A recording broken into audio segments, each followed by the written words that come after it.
마음 눈빛으로 바라보시면서 사랑합니다, 축복합니다 이렇게 인사하겠습니다.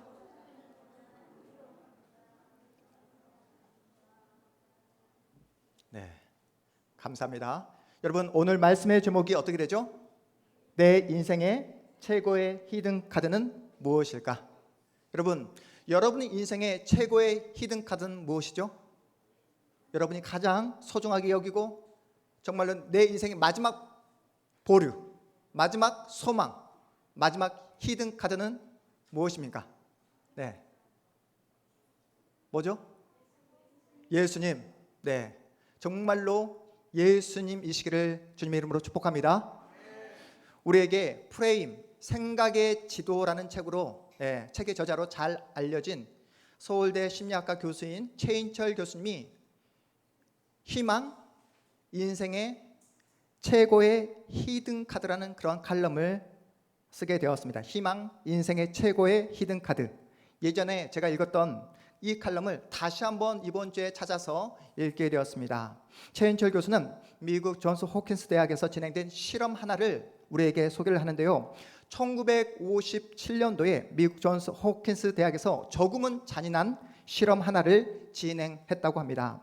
연구 책임자였던 존 리터 교수는 길고 투명한 실험용 유리병에 실험용 질을 놓고 그 안에 천천히 물을 붓기 시작합니다. 여러분, 유리병 표면이 얼마나 미끄럽습니까? 유리병 안에 갇힌 그 실험용 지가 절망적인 상황을 맞이하고 있는 그런 현장입니다. 이렇게 두려운 상황 속에 맞닥뜨렸을 때 얼마나 오랫동안 그리고 얼마나 오랜 시간 버티고 견뎌낼 수 있는가를 실험하는 그러한 관찰 실험 내용이었습니다.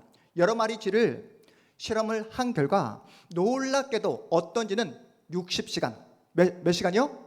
60시간, 이틀이 훌쩍 뛰어넘어서 3일이 되지 않는 60시간을 버텨낸 쥐도 있었지만 어떤 쥐는 15분도 채 버티지 못하고 숨을 거둬버린 그런 쥐도 있었다고 합니다. 똑같은 상황과 환경에 노출된 쥐들이었지만 결과는 너무나 달랐던 거예요. 여러분, 60시간, 15분 너무나 큰 차이지 않습니까? 그렇다면 몇몇 실험용 쥐들이 60시간이나 버텨낼 수 있었던 그 근거가 무엇이었을까요? 타고난 체력, 타고난 그 어떤 그 강함 때문에 그랬을까요? 존스 홉킨스 연구팀은 쥐들이 살아남기 위해 안간 힘을 쓰는 그 마지막 그 절망의 순간에 쥐를 건져주는 그 일을 몇 차례 반복했다고 합니다. 포기하지 않으면 뭐요? 포기하지 않으면 살아남을 수 있다라는 희망을 주기 위해서요. 그렇게 희망을 갖게 된 쥐들이 실험을 반복했더니 놀랍게도 평균적으로 그 여러 명의 쥐들이 60시간을 버텨냈다는 거예요. 체력이 약한 쥐도 체력이 강한 쥐보다 훨씬 더 많은 시간들을 버텨냈다라는 그런 실험 결과입니다. 어떤 쥐도 15분만 살고 포기하지 않았다고 해요. 제가 여러분에게 최인철 교수의 희망, 인생 최고의 히든 카드라는 이 글을 여러분에게 소개하는 이유를 아시겠습니까? 지금 우리에게 가장 필요한 것이 뭐라고요? 희망이라고요. 막막하고 불안한 이 현실을 우리가 버텨낼 수 있는 정말로 너무나 절실하게 필요한 것이 뭐라고요? 바로 소망이라고 생각되어져서 여러분에게 오늘 이 이야기를 소개하고 있는 것입니다. 사실 우리가 겉으로는 그렇게 내색하지 않지만 오늘 우리 집사님께서 기도하셨던 것처럼 우리가 살기가 얼마나 버겁습니까? 살기가 얼마나 힘듭니까? 여러분, 요즘 사는 게 아니잖아요. 그렇지 않습니까? 지금 우리가 마스크를 쓴 지 벌써 3년이라는 시간이 훌쩍 지나가고 있습니다. 조금은 우리가 그 코로나에 대해서 우리가 마음을 이렇게 놓아두고 있지만 여전히 우리는 코로나 감염에 대한 그런 불안감을 떨쳐내지 못하고 있습니다. 그뿐입니까? 고물가, 고환율 때문에 모두가 어려운 이러한 현실을 우리가 통과해 가고 있어요. 직장인은 직장인대로, 그리고 사업하시는 분들은 당군 일의 가장 어려운 시절을 통과하고 있다고 합니다. 너무나 물가가 비싸서 지금 사업하기가 너무나 힘들다는 거예요. 청년들은 어떻습니까? 지금 자신이 가진 꿈이 있어요. 하나님께서 허락하신 그 비전이 있습니다. 그 꿈과 비전을 가지고 저 푸른 하늘을, 저 가을 하늘을 정말로 하나님께서 주신 그 믿음을 가지고 창공을 날아 올라가고 싶지만 어떻습니까? 환경이, 자신의 그 꿈을 마음껏 펼칠 수 있는 장이 자신에게 주어지지 않는 거예요. 모두가 불안한 시대를 살아가고 있습니다. 서로를 믿지 못하는 그런 불신의 시대를 우리가 살아가고 있어요. 그래서 마음 가운데에 항상 있는 마음이 무엇입니까? 불만과 불평으로 가득한 시대를 우리가 살아가고 있습니다.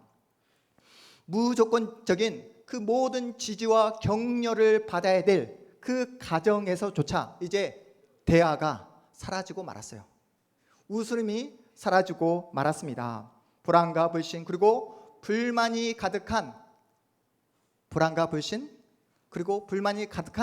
이 산불 시대를 어떻게 살아가야 할까?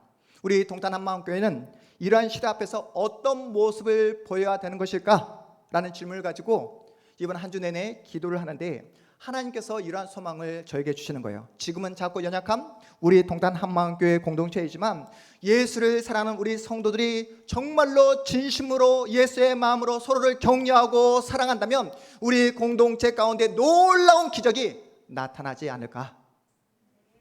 그리고 서로가 서로에게 희망의 끈이 되어준다면, 여러분, 우리가 서로가 서로에게 무엇이 되어주자 약속했습니까?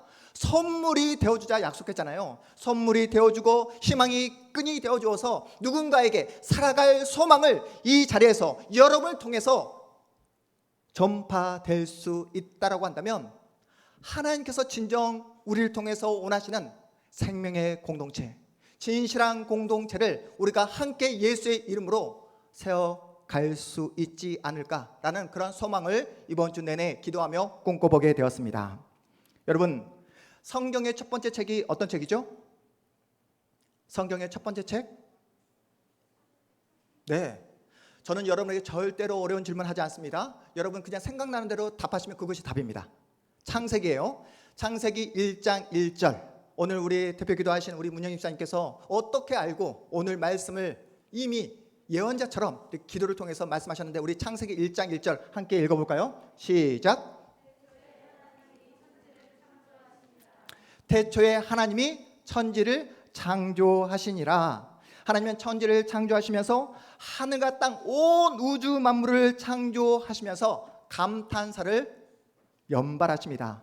하나님은 무엇을 통해 천지를 창조하시죠? 말씀을 통해 천지를 창조하시면서 피조세계를 바라보시면서 계속해서 보시기에 좋았더라, 보시기에 좋았더라, 그렇게 감탄사를 연발하십니다. 그리고 마지막 6번째 6일째 되는 날에 어떤 피조물을 만드시죠? 인간, 사람을 만드십니다. 첫 번째 인류의 조상인 아담은 인류 역사상 가장 완벽한 장소에서 생활합니다. 먹을 것, 입을 것 전혀 걱정하지 않아요. 지금처럼 코로나에 대한 전염병에 대한 걱정도 전혀 없습니다. 지금 우리처럼 집값 걱정할까요, 안 할까요? 전혀 하지 않습니다. 어디에 취직을 할지 취직 걱정도 전혀 하지 않아요. 하나님은 에덴 동산에서 아담에게 필요한 그 모든 것들을 하나하나 구체적으로 다 채워주셨습니다. 하지만 하나님과 아담의 관계가 한순간에 깨어지게 되죠. 왜 그렇습니까? 아담은 더 이상 하나님을 향하여 감사하지 않습니다. 하나님처럼 되고 싶은 거예요.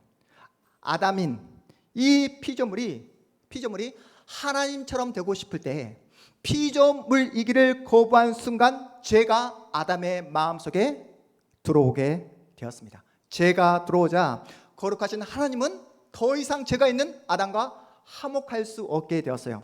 관계가 깨어지자 아담의 마음 가운데 가시와 엉겅퀴가 생긴 겁니다.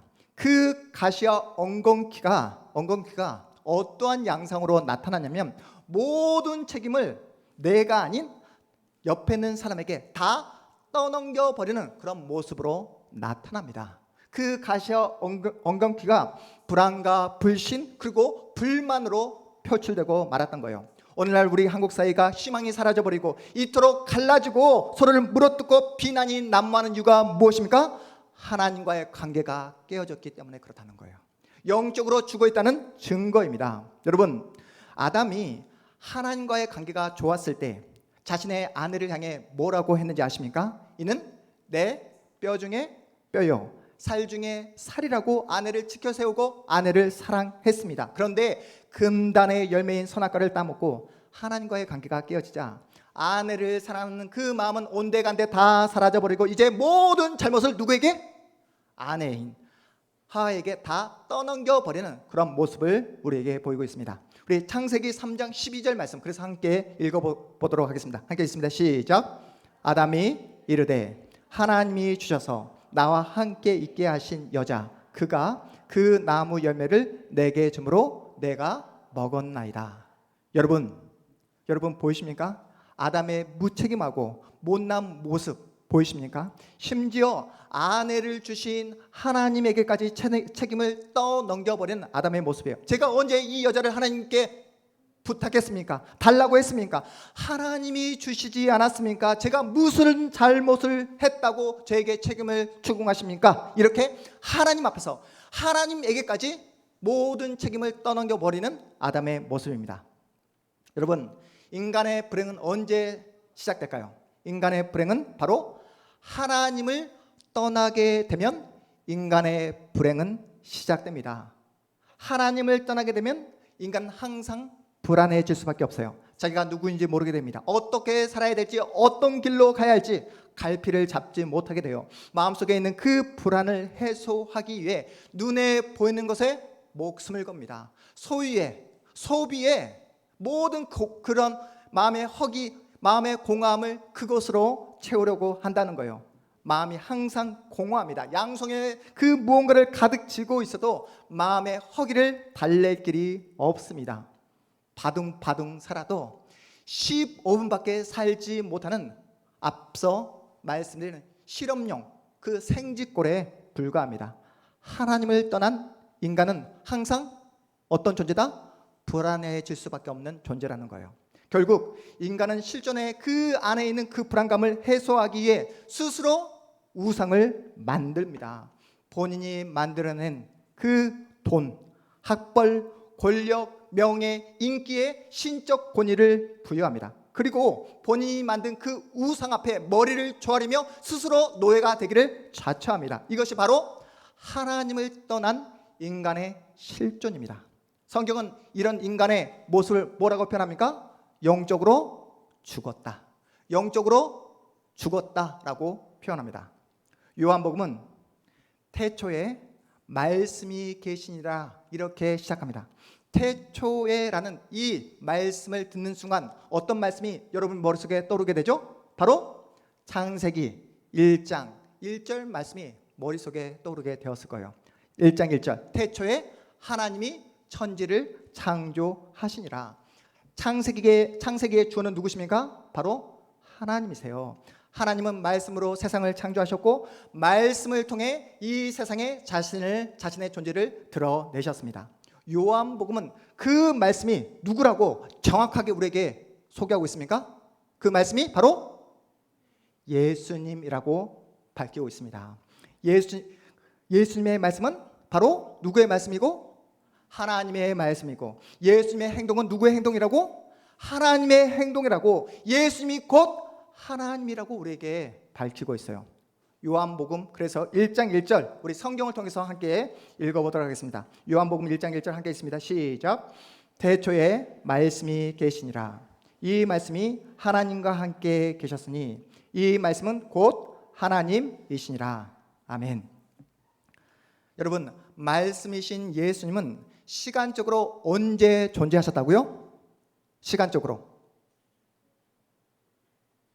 여러분 집중하십시오. 말씀이신 예수님은 시간적으로 언제 존재하셨습니까? 태초에 존재하셨죠. 태초에. 공간적으로는 누구와 함께 계셨습니까? 공간적으로는 하나님, 성부 하나님과 함께 계셨어요.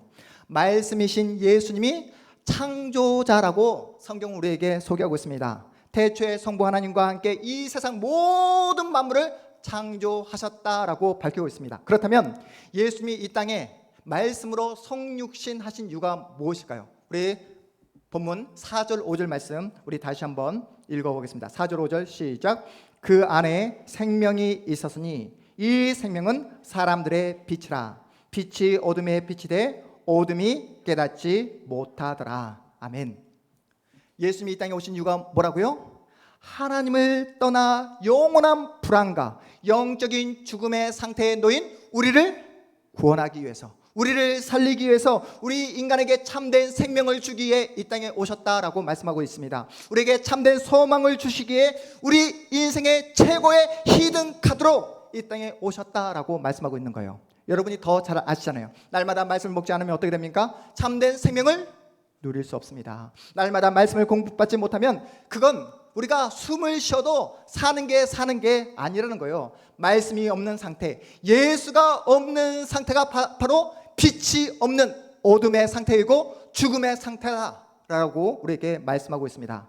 빛이 어둠의 빛이 돼 어둠이 전혀 깨닫지 못하는 이 세상에 예수는 새로운 창조를 위해 우리에게 구원을 완성하기 위해 이 땅에 우리의 히든 카드로 오신 줄 믿으시기 바랍니다.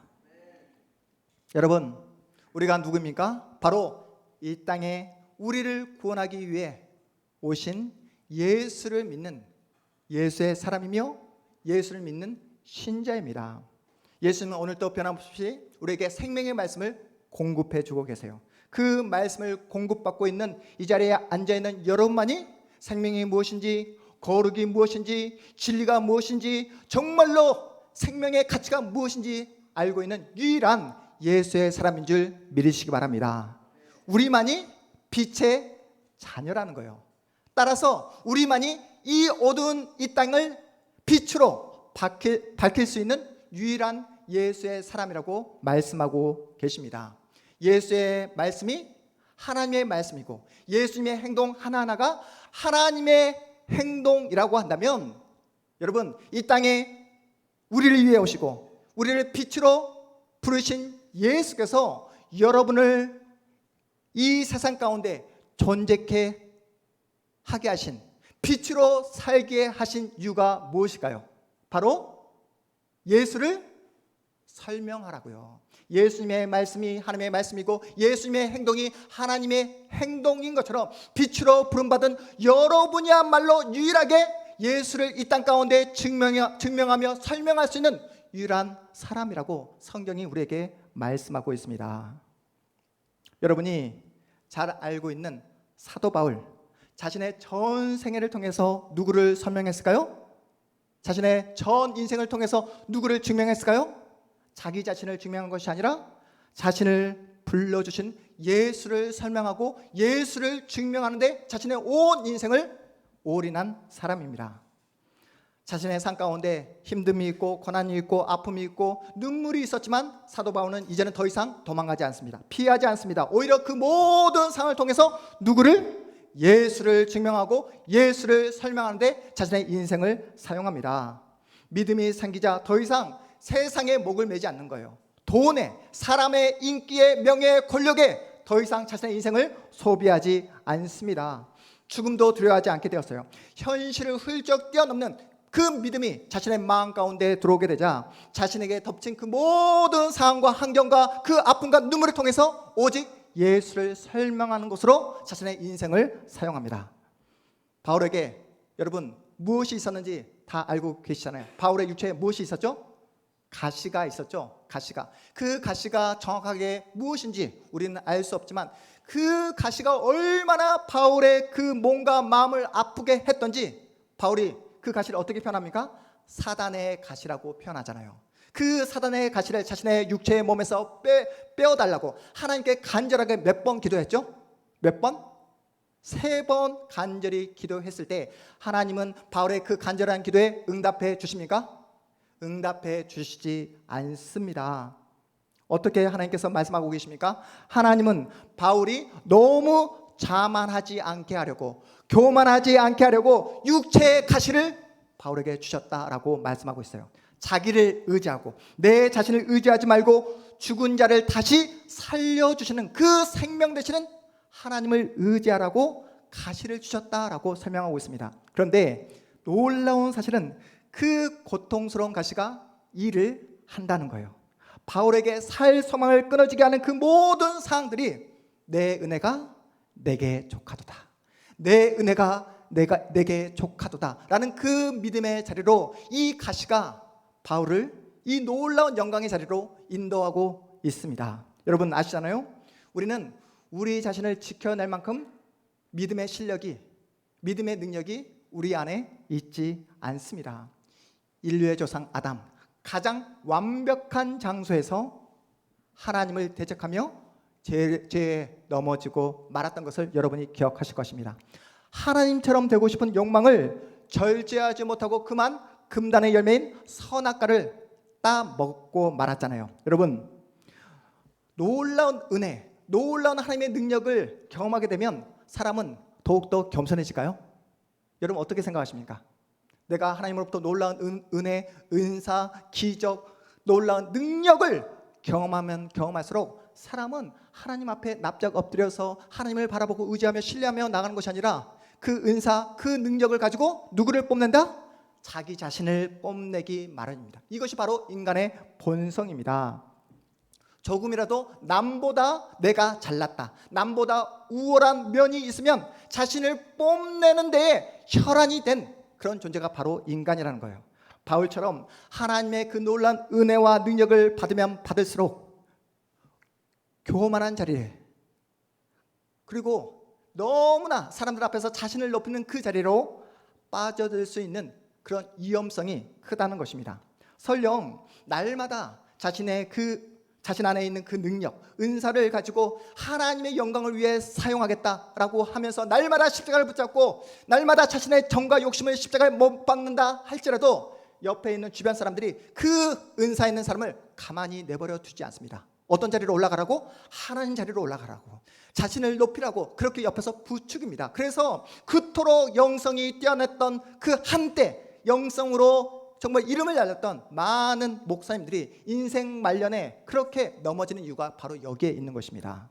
바울에게 있어서 육체의 이 가시는 두 가지 순기능을 했다는 거예요. 첫 번째가 무엇이냐면 사람들 앞에서 자신을 스스로 높이지 못하게끔 브레이크, 제동장치 역할을 했다는 것입니다. 첫 번째가 뭐라고요? 이 가시의 역할이 브레이크, 제동장치. 두 번째가 무엇이냐면 사람들로 하여금 자신을 높이 올리도록 하지 못하는 안정장치, 보호장치로 이 가시를 하나님께서 사용하셨다는 이야기입니다.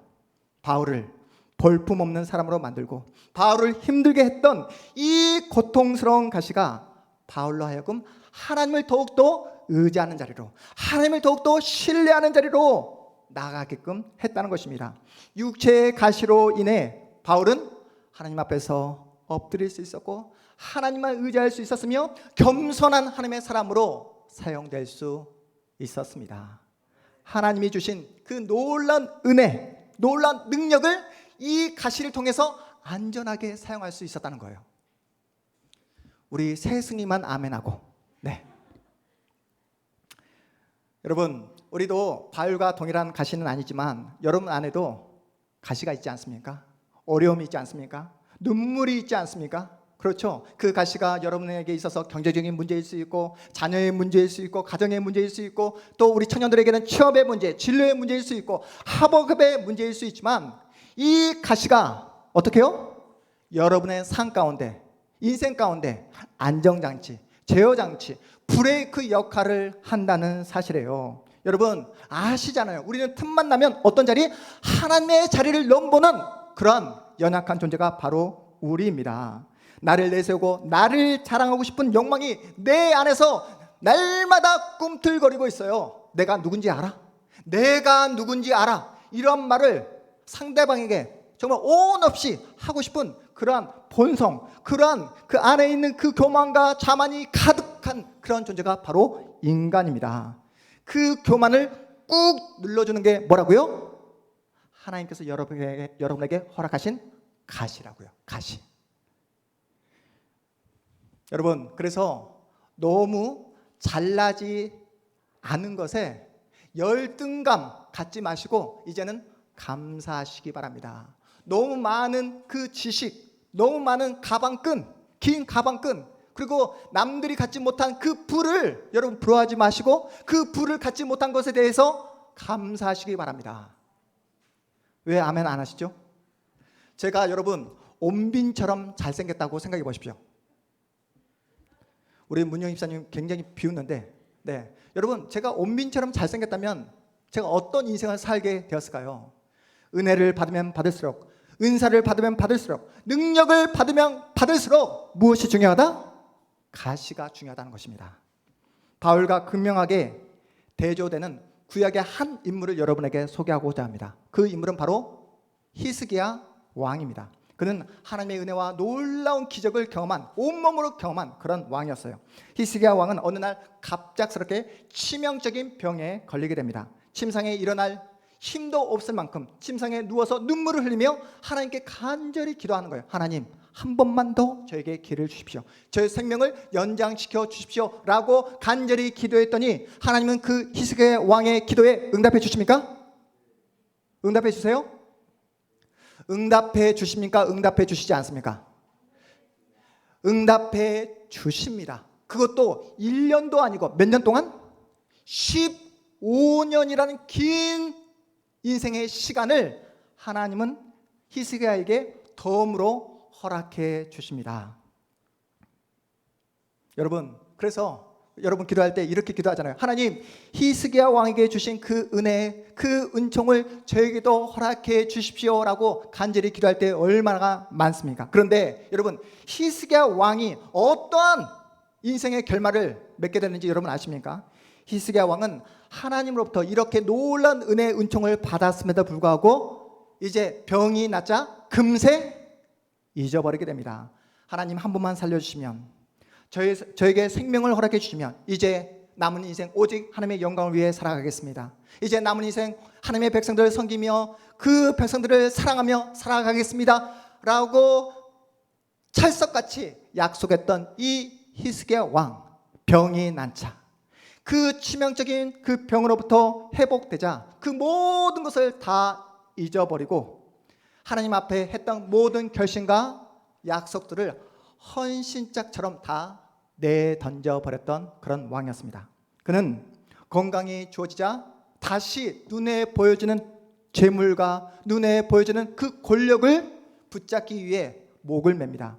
이사야 선지자가 아무리 히스기야 왕에게 권면하고 그 죄를 지적을 해도 전혀 말을 듣지 않습니다. 돌이키지 않아요. 병이 나기 전 신실했던 그 모든 믿음을, 신앙을 다 잃어버립니다. 그리고 어떤 자리? 하나님의 자리로 올라가고 말았습니다.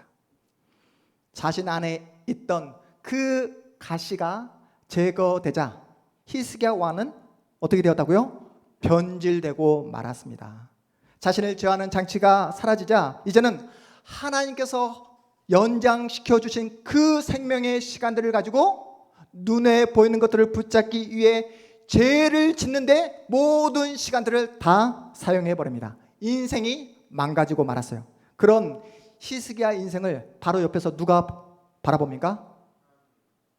그렇죠, 하나님.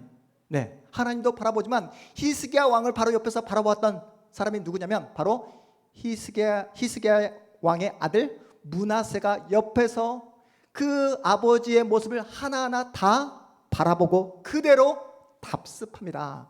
여러분, 히스기야 왕 한 사람의 인생으로 끝나는 것이 아니라 히스기야 인생만 망쳐지는 것이 아니라 그 모습을 보고 자라났던 므낫세, 유대 그 왕들 가운데 가장 폐역한 왕이 되고 맙니다. 히스기야 왕은 자신의 질병을 낫는 데만 관심과 그 모든 시간을 사용했지 자신에게 질병을 주신 하나님의 뜻이 무엇인지, 그리고 자신의 그 질병을 치유해주시고 회복해 주신 하나님이 누구신지에 대해서는 전혀 관심이 없었던 거예요. 자신을 제어하는 가시가 제거되자 이제는 더 이상 브레이크가 없는 폭주족이 되고 말았던 거예요. 무슨 말입니까? 다시 되찾은 그 건강이, 회복된 그 건강이 자신에게 축복이다, 축복이 아니다? 축복이 아니라는 거예요. 여러분, 15년 더 살면 뭐합니까? 그 15년 동안 하나님 앞에서 너무나 비참한 죄들로, 정말로 말로 다 할 수 없는 패역한 일들로 하나님 앞에 그렇게 보인 그런 히스기야 왕이 되고 말았습니다. 자신의 인생만 망친 것이 아니라 누구의 인생까지? 아들의 인생까지. 그리고 히스기야 왕의 그 잘못된 그 정치 행태를 통해서 이스라엘 모든 민족들이 혼란에 빠지는 그러한 슬픈 역사를 우리가 기억하고 있습니다. 다시 묻겠습니다. 여러분에게 가시는 무엇입니까?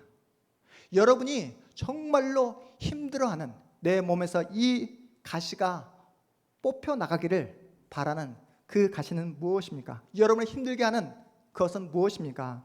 단 하루라도 하나님을 찾지 않으면 내가 살 수 없겠다라고 하는 그것은 무엇입니까? 여러분 기억하십시오. 그 가시가 여러분을 하여금 하나님을 더욱더 바라보게 하고 하나님 앞에서 납작 엎드리게 한다면 그 가시는 더 이상 가시가 아니라는 거예요. 하나님께서 여러분에게 허락하신 제어장치, 안정장치, 보호장치인 줄 믿으시기 바랍니다. 그 가시가 일을 한다는 거예요. 그 가시를 통해서 하나님은 또 다른 사람을 위로하십니다. 그 가시를 통해서 하나님은 지금도 역사하시고 일하신다라고 우리에게 말씀하고 있는 거예요. 그런데 가시가 있으면 여러분 쉽지 않습니다. 어렵습니다. 이 가시가 빨리 내 몸에서 뽑혀 나가기를 우리는 소망합니다. 그래서 우리가 하는 것이 무엇입니까? 주님의 말씀을 듣는 거예요. 주님의 말씀을 날마다 먹는 것입니다. 주님의 말씀 앞에 내 인생을, 내 존재를 날마다 세워야 되는 거예요. 오늘 또 선포되는 이 생명의 말씀을 통해 나의 욕심과 나의 이기심과 나의 모든 욕망을 이 말씀 앞에 세우는 거예요. 그리고 내 심장에 하나님의 말씀이라는 이 제어장치, 브레이크를 장착하는 것입니다. 사랑하는 여러분, 하나님의 말씀이 생명인 줄 믿으시기 바랍니다. 하나님의 말씀이야말로 능력인 줄 믿으시기 바랍니다. 하나님의 말씀이 여러분의 인생과 운명을 붙잡고 있는 줄 믿으시기 바랍니다. 하나님의 말씀이 우리의 소망이며 우리의 마지막 인생의 히든카드인 줄 믿으시기 바랍니다. 여러분, 하나님의 말씀이 여러분의 가정을 반드시 변화시켜 주시는 줄 믿으시기 바랍니다. 하나님의 말씀이 여러분의 자녀의 미래를 책임져 주는 줄 믿으시기 바랍니다. 말씀의 터 위에 세워진 우리 동탄 한마음교회, 하나님께서 말씀으로 끝까지 책임져 주신 줄 믿으시기 바랍니다. 말씀을 붙잡고 세상에 나가 하나님의 말씀의 자녀로 살아가는 여러분의 인생 가운데 하나님께서 끝까지 여러분의 인생, 여러분의 삶의 모든 그 자리를 하나님의 나라로 바꿔주시는 줄 믿으시기 바랍니다. 그 말씀의 능력이 얼마나 강력한지 우리 마지막으로 히브리서 우리 4장 12절 13절 말씀 함께 읽도록 하겠습니다. 여러분을 위해서 말씀을 이렇게 화면으로 준비했는데요, 함께 우리 믿음으로 고백하도록 하겠습니다. 시작. 하나님의 말씀은 살아있고 활력이 있어 좌우의 날선 어떤 검보다도 예리하여 혼과 영과 및 관절과 골수를 찔러 쪼개기까지 하며 또 마음과 생각과 뜻을 판단하나니 지으신 것이 하나도 그 앞에 나타나지 않음이 없고 우리의 결산을 받으실 이에 눈앞에 만물이 벌거벗은 것 같이 드러나니라. 아멘. 여러분, 하나님의 말씀 안에 능력이 있는 줄 믿으시기 바랍니다. 사랑하는 여러분, 예수가 이 땅에 오신 이유가 무엇이라고요? 예수께서 말씀으로 이 땅에 오신 이유가 무엇입니까? 영원한 죄, 영원한 불안, 영원한 그 무죄에 빠져있는 우리를 말씀을 통해 빛으로 구원하시기 위해 여러분을 모두를 완벽한 새로운 창조물로 구원하시기 위해 이 땅에 예수께서 오신 줄 믿으시기 바랍니다. 여러분은 그 예수, 빛 대신 예수를 만난 빛된 자녀입니다. 하나님은 예수를 통해 이 땅에 빛을 보여주시고 예수는 여러분을 통해 이 땅에 여전히 지금도 하나님은 일하시고 역사하신다는 사실을 여러분을 통해 증명해 보이고자 합니다.